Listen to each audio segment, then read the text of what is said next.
Hi friends, this is సిరి రాయపాటి. ఈరోజు మీ ముందుకి ఒక చిన్న వీడియో తీసుకొచ్చాను. ఏంటంటే మే 12 మదర్స్ డే కాబట్టి ఈరోజు మదర్స్ డే సెలబ్రేషన్ చేయాలనుకున్నాము. కానీ దాంట్లో ఒక భాగంగా మా నాన్నమ్మ వచ్చి ఉన్నది. మా నాన్నమ్మ ఎప్పుడు కేక్ కటింగ్ అనేది చేయలేదంట. సో అది మేము అడిగేసరికి తనకి తెలియకుండా ప్రేయర్కి వెళ్ళి వచ్చేసరికి సర్ప్రైజ్ చేసామన్నమాట కేక్ తీసుకొచ్చి. తనైతే ఇలా జరుగుతుందని అస్సలు ఎక్స్పెక్ట్ చేయలేదు. ఆమె డ్రీమ్ కూడా మేము ఫుల్ఫిల్ చేసేసామన్నమాట. చాలా హ్యాపీగా ఫీల్ అయ్యిందనమాట. మా నాన్న ఉండి కేక్ కట్ చేయడము, మధ్య మధ్యలో మంచి జోక్స్ వేయటము, తనకంటూ శారీ తీసుకురావడము, అలా చాలా సంతోషపడింది.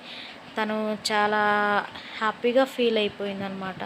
ఆ వీడియో అనేది నేను ఎప్పుడైనా మీకు తీసి పెడతాను, ఆమె ఎట్లా రియాక్ట్ అయింది ఏంటి అనేది. చూశారు కదా, మధ్య మధ్యలో ఇమేజెస్ స్ట్రోల్ అవుతూ ఉన్నాయి కదా, అవేం లేదు, చిన్న చిన్న గిఫ్ట్స్ అనేవి ఇచ్చేసుకున్నారు. అమ్మ వచ్చేసి వాళ్ళ అమ్మకి, పిన్ని వాళ్ళ అమ్మకి, అలా నేను అమ్మకి పిన్నికి ఇచ్చానమాట శారీస్. నాన్న బదులుగా అమ్మ శారీ ఇచ్చింది వాళ్ళ అత్తమ్మకి. చాలా ఆ రోజైతే చాలా మంచిగా జరిగింది. చాలా హ్యాపీగా ఫీల్ అయ్యాము, అందరం మంచిగా చేసుకున్నాము.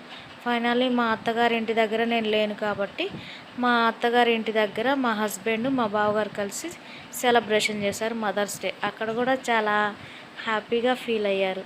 ఎందుకంటే నేను డెలివరీ అయ్యి అమ్మ వాళ్ళ ఇంట్లో ఉన్నాను కాబట్టి నేను అక్కడ చేయలేకపోయాను. సో ఇదే మా మదర్స్ డే ఈరోజు. అందరికీ happy mothers day to all.